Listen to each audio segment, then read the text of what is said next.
नमस्कार छात्र मित्रों, मैं Shri M B Patil sir, MA BEd Hindi, Shri Shivaji Vidyalaya Mahagaon, तहसील गडिंग्लज, जिला कोल्हापुर।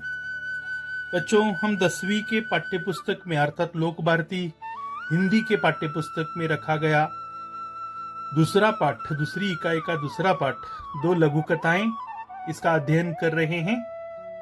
इसके अंतर्गत हम दूसरी लघु कथा पढ़ना प्रारंभ कर चुके, जिसका नाम है सही उत्तर।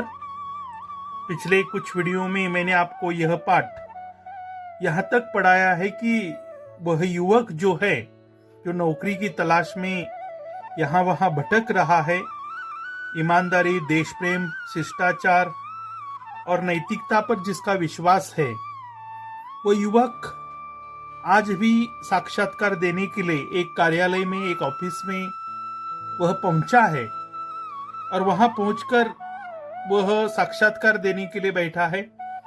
साक्षात्कार के लिए उपस्थित प्रतिनिधि मंडल में से एक अधिकारी ने युवक से पूछा कि भ्रष्टाचार के बारे में आपकी क्या राय है। तो यह प्रश्न सुनकर इसका उत्तर देते हुए युवक ने कहा कि भ्रष्टाचार एक ऐसा कीड़ा है जो देश को घुन की तरह खा रहा है।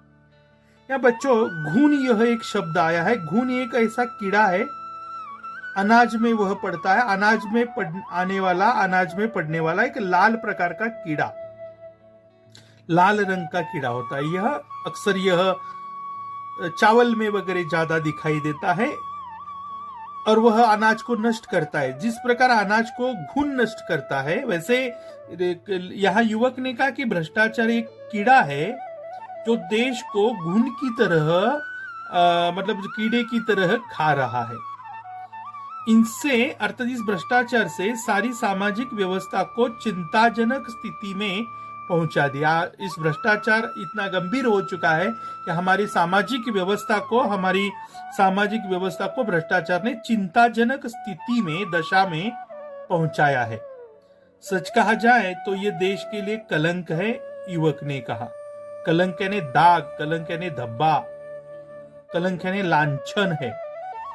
यह हमारे भारत देश के नाम पर ये कलंक है, कलंक, भ्रष्टाचार, ऐसा युवक ने उत्तर दिया। अधिकारियों के चेहरे पर एक हल्की सी मुस्कान और उत्सुकता छा गई ये उत्तर सुनकर। उनके चेहरे पर एक हल्की सी मुस्कान अर्थात उनके हंसी दिखाई दी और उत्सुकता उनके चेहरे पर दिखाई दी। उसके तर्क में अर्थात जो युवक उत्तर दे रहा था, उसके तार्किकता में, उसके तर्क को दलील, यह समानार्थी शब्द है, विचार, उनके तर्क में उन्हें रुचि महसूस होने लगी अधिकारियों को।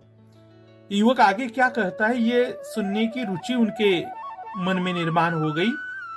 दूसरे अधिकारी ने प्रश्न किया, वहां जो दूसरे अधिकारी थे उन्होंने प्रश्न किया कि रिश्वत को आप क्या मानते हैं?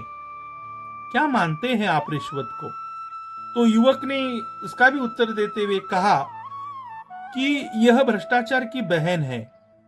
रिश्वत का अर्थ बच्चों मैंने आपको बताया, घूस लेने की आदत, घूस यानी रुपया पैसा लेने की आदत। उन्होंने कहा, युवक ने, कि ये रिश्वत जो है वह रिश्वत भ्रष्टाचार से अलग नहीं है, ये भ्रष्टाचार की बहन ही है।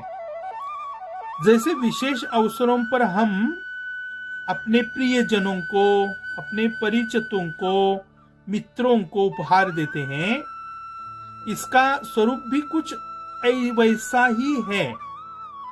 अर्थात रिश्वत का स्वरूप कुछ वैसा ही है। जैसे हम विशेष अवसर, अर्थात विशेष अवसर यानी खास प्रसंग जो होते, शादी ब्याह या नामकरण विधि वगैरह, वास्तु शांत का कार्यक्रम वगैरह, ऐसे विशेष अवसर जो होते हैं, विशेष अवसरों पर, प्रसंगों पर हम लोग अपने प्रिय व्यक्तियों को, परिचित व्यक्तियों को, मित्रों को उपहार यानी भेंट वस्तु देते हैं। इसका, रिश्वत का भी स्वरूप कुछ उस भेंट वस्तु जैसा ही है। लेकिन उपहार देकर हम केवल खुशियों का या कर्तव्यों का आदान प्रदान करते। युवक ने कहा इसमें थोड़ा फर्क भी है, उपहार में और रिश्वत में। उपहार देकर हम क्या करते हैं? खुशियों का आदान प्रदान करते हैं, कर्तव्यों का आदान प्रदान करते हैं। खुशियां बांटते हैं या अपने कर्तव्य हम निभाते हैं, इनका आदान और प्रदान करते हैं। आदान करना यानी लेना, प्रदान करना यानी देना, खुशियां लेना, खुशियां देना, कर्तव्यों को याद रखना और कर्तव्यों को निभाना। ये हम केवल रिश्वत मतलब यह उपहार देकर करते हैं, इससे अधिक कुछ नहीं करते। रिश्वत का अर्थात उपहार का कोई दूसरा उद्देश्य नहीं होता। उपहार का उद्देश्य केवल खुशियां बांटना या कर्तव्यों को निभाना यही होता है। लेकिन रिश्वत देने से बहुत से लाभ लोग उठाते हैं। रिश्वत के बहुत से उद्देश्य होते हैं, रिश्वत के पीछे बहुत से मकसद होते हैं, हेतु होते हैं। रिश्वत देने से क्या किया जा सकता है, कौन से लाभ उठाए जा सकते हैं? रिश्वत देने से रुके हुए कार्य, दबी हुई फाइलें, अपने कामकाज की फाइलें जो सरकारी कार्यालय में दब कर पड़ी है, उनको हाथ तक सरकारी अधिकारी नहीं लगा रहे, ये दबी हुई फाइलें, टलती हुई पदोन्नति, मैंने अपने टलने वाली पदोन्नति यानी अर्थात प्रमोशन, बढ़ती ऊंचे पद पर उसका चुनाव होना। दबी हुई फाइलें, टलती हुई पदोन्नति, रोकी गई नौकरी आदि में इसके कारण सफलता हासिल की जा सकती है। रिश्वत से ये लोग लाभ उठाते हैं। कौन कौन से? रुके हुए कार्य निपटा लेते हैं, दबी हुई फाइलें अर्थात पूर्ण करवा लेते हैं, टलती हुई पदोन्नति प्राप्त करते हैं, रोकी गई नौकरी को अर्थात फिर से हासिल करते हैं आदि में इस रिश्वत से कामयाबी मिलती है, सफलता हासिल होती है। तब भी ये समाज के माथे पर युवक कह रहा है कि कलंक है। मैं कहूंगा कि इतने लाभ है इससे, फिर भी मैं कहूंगा, युवक कह रहा है कि ये समाज के माथे पर रिश्वत और भ्रष्टाचार, ये समाज के माथे पर कलंक है, लांछन है। इसका समर्थन कतई नहीं किया जा सकता। अर्थात भ्रष्टाचार का, रिश्वतखोरी का समर्थन अर्थात पुष्टि करना, समर्थन करना यानी पुष्टि करना, समर्थन करना कभी नहीं किया जा सकता।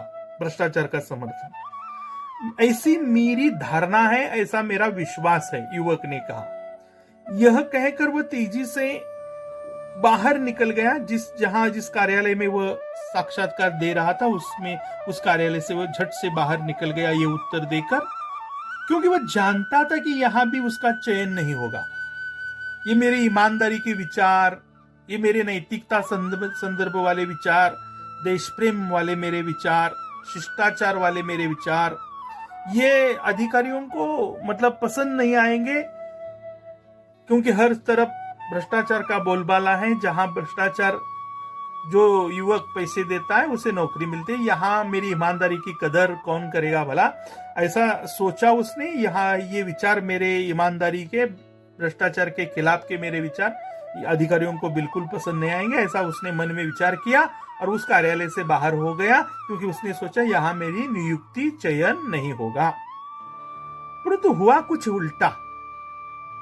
क्या हुआ कि भीतर बैठे अधिकारियों ने, जो कार्यालय में बैठे थे, जो साक्षात्कार ले रहे थे, उन अधिकारियों ने गंभीरता से विचार विमर्श करने के बाद में युवक के सही उत्तर की दाद देते हुए उसका चयन कर लिया।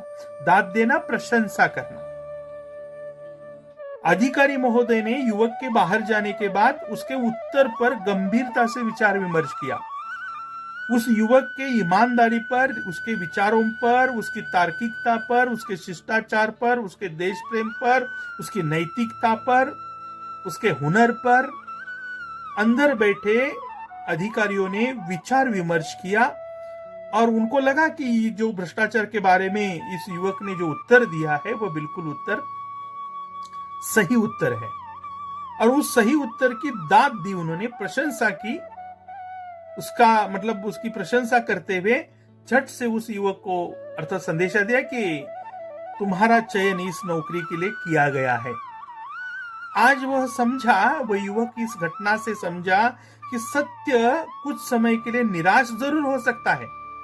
सत्य जो है कुछ समय के लिए निराश हो सकता है, लेकिन परास्त कभी नहीं हो सकता। हमेशा आखिर में सत्य की ही जीत होती है, और इसलिए हमारे संविधान का विधान है सत्यमेव जयते, अर्थात सत्य आखिर में जीतता ही है, सत्य की ही जीत होती है, झूठ कभी जीतता नहीं।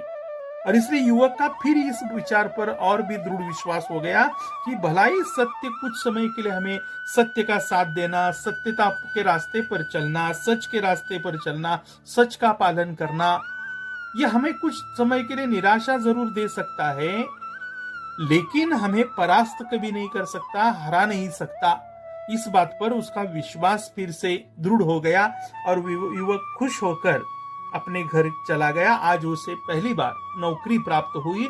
अर्थात इसलिए लेखक ने इस लघु कथा द्वारा, सही उत्तर लघु कथा द्वारा हमें संदेश दिया है कि भ्रष्टाचार का साथ, रिश्वतखोरी का साथ कभी नहीं देना चाहिए।